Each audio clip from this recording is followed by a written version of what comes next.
ഒരിക്കലൊരു പ്രിയപ്പെട്ടവൻ ഒരു സ്ഥലത്തുള്ള സഭയിൽ ചെല്ലുവാനായിട്ട് ഇടയായി. ആരോ തന്നെ അവിടേക്ക് വിളിച്ചുകൊണ്ട് പോയതാണ്. അവിടെ ആരെയും തനിക്ക് പരിചയമില്ല. എന്നാൽ താൻ അവിടെ ചെന്നപ്പോൾ അവിടുത്തെ പാട്ടും പ്രസംഗവുമൊക്കെ കേൾക്കുവാനായിട്ട് ഇടയായിത്തീർന്നു. തനിക്കൊന്നും അത് വ്യക്തമായിട്ട് മനസ്സിലായില്ല. ഇടയ്ക്ക് വെച്ച് എഴുന്നേറ്റ് പോകുന്നത് മാന്യതയല്ലല്ലോ എന്ന് കരുതി ആ യോഗം കഴിയുന്നവരെ താൻ അവിടെ തന്നെ ഇരുന്നു. എന്നാൽ യോഗം കഴിഞ്ഞപ്പോൾ തികച്ചും അപ്രതീക്ഷിതമായ ഒരു അനുഭവമാണ് തനിക്കുണ്ടായത്. ഓരോരുത്തർ തന്റെ അടുക്കിലേക്ക് വരുന്നു. അവർ പേര് ചോദിക്കുന്നു, എവിടെയാണ് വീട് എന്ന് ആരായുന്നു, വീട്ടിൽ ആരൊക്കെയുണ്ട് എന്ന് അന്വേഷിക്കുന്നു. അങ്ങനെ വളരെ ഹൃദ്യമായതും ഹാർദവുമായ ഒരു അനുഭവമാണ് തനിക്കുണ്ടായത്. വീണ്ടും അടുത്ത ദിവസം അങ്ങോട്ട് പോകണം എന്ന് തനിക്കുള്ളിൽ തോന്നി. അവിടെ നടക്കുന്ന പ്രസംഗങ്ങളും മറ്റുമൊന്നും മനസ്സിലാകുന്നില്ലെങ്കിലും അവരുടെ സ്വീകരണ മനോഭാവം തന്നെ വല്ലാതെ ആകർഷിച്ചു. കൂടെ കൂടെ താൻ അവിടെ പോയിക്കൊണ്ടിരുന്നു. തുടർന്ന് കാര്യങ്ങൾ തനിക്ക് മനസ്സിലാകുവാനായിട്ട് ഇടയായിത്തീർന്നു. അതുതന്നെ രക്ഷയിലേക്ക് നടത്തുവാനായിട്ടും ഇടയായി. ഇതിന് നേരെ വിപരീതമായ അനുഭവങ്ങൾ ഉണ്ടായവരും വളരെയുണ്ട് എന്നുള്ളത് ഒരു യാഥാർത്ഥ്യമാണ്. നവോമിയുടെ മരുമക്കളുടെ അനുഭവം നാം ഒന്ന് ശ്രദ്ധിച്ചു നോക്കൂ. വളരെ പ്രതീക്ഷയോടെയാണ് അവർ പുറപ്പെട്ടത്. മോവാബിലെ കാര്യങ്ങൾ മാത്രം അറിയുന്ന, അത്തരം സംസ്കാരം മാത്രം കണ്ടിട്ടുള്ള രണ്ടുപേർ. പക്ഷേ കഴിഞ്ഞ 10 വർഷമായി വളരെ വ്യത്യസ്തമായ പലതും ആ അമ്മയിൽ നിന്നും മനസ്സിലാക്കുവാനായിട്ട് അവർക്കിടയായി. ബേത്ലഹേമിലെ ജനങ്ങൾ, അവിടുത്തെ സംസ്കാരം, അവരുടെ ദൈവം, അങ്ങനെ മറ്റു പല കാര്യങ്ങളും, അതൊക്കെ എത്രയോ ഭാഗ്യമുള്ള കാര്യങ്ങളും ഭാഗ്യമുള്ള ജനതയുമാണ്. ഞങ്ങളെ സംബന്ധിച്ചിടത്തോളം ജീവനില്ലാത്ത കേവലം മനുഷ്യ നിർമ്മിതമായ ഒരു വിഗ്രഹത്തെ ദൈവമാണെന്ന് പറഞ്ഞ് ആരാധിക്കുന്ന ഒരു സമ്പ്രദായമാണ്. ഇതൊക്കെ വിട്ട് ഈ പുതിയ അനുഭവങ്ങളൊക്കെ ഒന്ന് മനസ്സിലാക്കണം, അറിയണം എന്ന അതീവ താല്പര്യത്തിലാണ് അവർ ഇറങ്ങിത്തിരിക്കുവാനായിട്ട് ഇടയായിത്തീർന്നത്.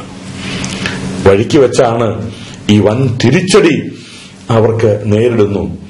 മടങ്ങിപ്പോയിക്കൊള്ളൂ, നിങ്ങളുടെ അമ്മയുടെ വീട്ടിലേക്ക് പോയിക്കൊള്ളൂ, ഭർത്താക്കന്മാരുടെ വീട്ടിൽ വിശ്രാമം തേടിക്കൊള്ളൂ എന്നീ പുത്തൻ ആശയങ്ങളൊക്കെ വരുന്നത്. ദൈവമേ, എങ്ങനെ ഇതൊക്കെ സഹിക്കും? ഞങ്ങളിനി എവിടേക്ക് പോകും? ഇതൊക്കെയാണ് പറയാൻ പോകുന്നതെന്ന് ആദ്യമേ മനസ്സിലായില്ലല്ലോ എന്നവർ ചിന്തിപ്പാനായിട്ടിടയായി. മനസ്സ് കുറെയൊക്കെ അടക്കിപ്പിടിച്ചു നോക്കി. ചുംബനം കൂടെ തന്നപ്പോൾ വഴിയാധാരമായ അഗതികളെ പോലെ അവർക്ക് തോന്നി. അവർക്കിതൊന്നും നിയന്ത്രിക്കാനായില്ല. അവർ പൊട്ടിക്കരഞ്ഞുപോയി. 1-ാം അധ്യായത്തിന്റെ 9-ാം വാക്യത്തിന്റെ അവസാന ഭാഗത്ത് നാം അങ്ങനെ കാണുന്നു, അവർ ഉച്ചത്തിൽ കരഞ്ഞു. എത്ര മനസ്സുകളാണ് ഇതുപോലെ പൊട്ടിക്കരയുന്നത്? ആരുണ്ട് അവരുടെ കരച്ചിൽ കേൾക്കുവാനായിട്ട്? നാം സുവിശേഷം അറിയിക്കുമ്പോൾ കൂടുതൽ അറിയണം എന്ന താല്പര്യത്തോടെ, വളരെ പ്രതീക്ഷയോടെ പലരും യോഗങ്ങൾക്ക് പിന്നീട് കടന്നു വരികയും പ്രസംഗം കേൾക്കുകയും ചെയ്യുന്നു. ഈ ജീവനുള്ള ദൈവത്തെ എനിക്കും പിൻപറ്റണം എന്ന ആഗ്രഹത്തിൽ അവർ കടന്നു വരുന്നതാണ്. പക്ഷേ തുടർന്നുള്ള ദിവസങ്ങളിൽ പലരുടെയും സമീപന രീതിയിലും മനോഭാവങ്ങളുടെ വ്യതിയാനങ്ങൾ അവർ ശ്രദ്ധിപ്പാനായിട്ടിടയായി. തുടർന്ന് പല കാര്യങ്ങളുള്ള ബന്ധത്തിലും പലരും അകന്നു നിൽക്കുവാനായിട്ട് ഇടയായിത്തീരുന്നു. ഇത്തരം അനുഭവങ്ങൾ മൂലം അനേകരും ഉള്ളിൽ ഉറക്കെ കരയുകയാണ്. അവരുടെ ഉൾനൊമ്പരം ആരോടും പറയുന്നില്ല. അവർ പ്രതികരിക്കുന്നത് സംസാരത്തിലൂടെയല്ല, പുറമെ കരയുന്നതിലുമല്ല, മറിച്ച് അവരുടെ ഉള്ളിലാണ്. ഇനി അങ്ങോട്ടില്ല അവർ തീരുമാനിക്കുന്നു. തുടർന്ന് അവർ യോഗങ്ങൾക്ക് വരാതെയാകുന്നു.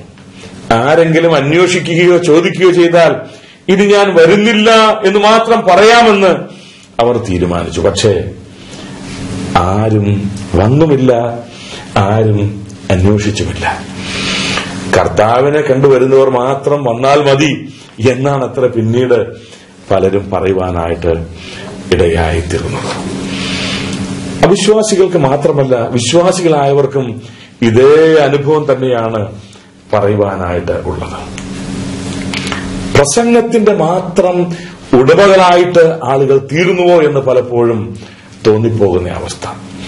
പ്രീച്ചേഴ്സ് നെവർ പ്രാക്ടീസ് എന്ന ചൊല്ല് എത്ര വാസ്തവമെന്ന് ഉള്ളിൽ പറഞ്ഞ് നാമും സമാധാനിക്കും. എങ്കിലും കർത്താവെ നീ കൈവിടരുത് എന്ന് പ്രാർത്ഥിച്ച് ജീവിതം മുന്നോട്ട് തുടരുകയാണ്. യാക്കോബ് പറഞ്ഞതുപോലെ, ഇസഹാക്കിന്റെ ഭയമായവൻ എനിക്കില്ലായിരുന്നുവെങ്കിൽ എന്ന സമാധാനത്തോടെ കഴിയുകയാണ്. എന്റെ പ്രിയമുള്ളവരെ, നിങ്ങൾ ഒറ്റയ്ക്കല്ല, അനേകർ കൂടെയുണ്ട് ഇതേ അനുഭവക്കാർ. കർത്താവ് താൻ തന്നെയാണ് നിങ്ങളുടെ നായകൻ. ആ കർത്താവിന്റെ വാക്കുകൾ നമ്മുടെ മനസ്സിലേക്ക് ഓടിയെത്തുന്നില്ലേ? വല്ലവനും സഹതാപം തോന്നുമോ എന്ന് നോക്കിക്കൊണ്ടിരുന്നു, ആരെയും കണ്ടില്ല താൻ. സങ്കീർത്തനം 69:20 നാം ഈ വാക്യം വായിക്കും. ഇത്തരത്തിൽ ഒറ്റപ്പെട്ട് കൈവിടപ്പെട്ട ആരും തന്നെയില്ല. നീ എന്നെ കൈവിട്ടതെന്ത് എന്നുറക്കെ നിലവിളിക്കുന്ന കർത്താവ്. പക്ഷെ ആരും ശ്രദ്ധിച്ചില്ല. പ്രിയമുള്ളവരെ, ഈ കർത്താവിനെ നമുക്ക് വ്യക്തമായി കാണാം. അല്ലെങ്കിൽ നമ്മുടെ ജീവിതത്തിൽ കരച്ചിലും പിറുപിറുപ്പും മാത്രമായിരിക്കും ബാക്കിയാകുന്നത്. അവനിൽ തന്നെ നമുക്ക് ചാരാം.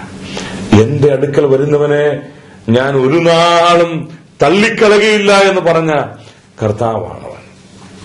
അവന്റെ വചനത്തിൽ തന്നെ നമുക്ക് ആശ്രയിക്കാം. മനുഷ്യനിൽ ആശ്രയിച്ചാൽ അത് നിരാശ മാത്രമാണ് നമുക്ക് ബാക്കി നൽകുന്നത്. കരയേണ്ട എന്ന് പറയുവാൻ കഴിയുന്നവൻ അവൻ മാത്രമാണ്. അവനെ മാത്രം നോക്കി നമ്മുടെ ജീവിതം നമുക്ക് മുന്നോട്ട് നയിക്കാം. ദൈവം അതിനായിട്ട് നമ്മെ എവരെയും സഹായിക്കുമാറാകട്ടെ. മനസ്സേ ചഞ്ചലം വേണ്ട, മനുവേൽ മഹത്വത്തിലുണ്ട്. മനസ്സേ ചഞ്ചലം വേണ്ട.